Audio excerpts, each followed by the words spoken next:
Welcome to the Daily Plunge. We are in the book of Psalms, Psalm 106.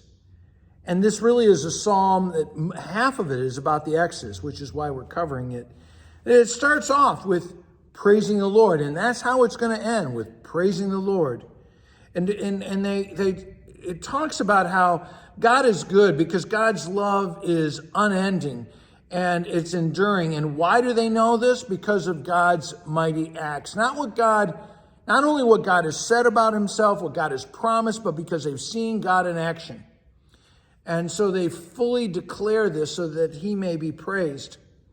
Now, we jump up at verse 4, and he says, "Remember me, Lord, when you show favor to your people, so that I too may enjoy the prosperity of your chosen ones." And he talks about how he talks about your nation, your people, your chosen one, your inheritance, that the people themselves are God's treasured possession, treasured inheritance. And what does he say? Who enjoy God's prosperity, they share in the joy, and who give praise to God. And this is who the people of God are to be.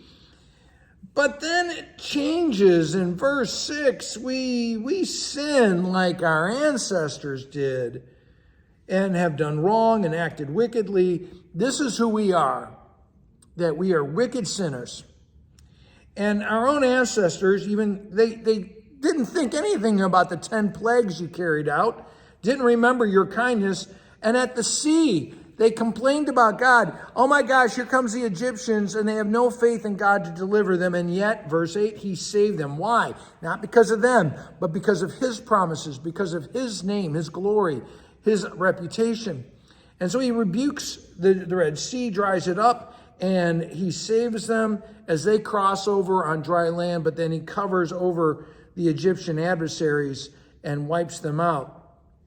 Then they believed and sang his praises. They believed his promises. But, verse 13, but they soon forgot. And once again, they don't wait for God's work. They're impatient. And they're complaining there's not enough food, right? This is when God gives them manna and quails and strikes the rock and delivers water.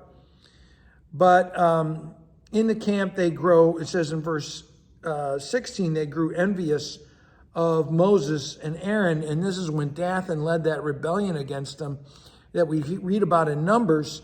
And it wasn't that they were envious of Moses and Aaron's position, but they themselves did not want to be consecrated to the Lord. They didn't want to be obedient to the Lord.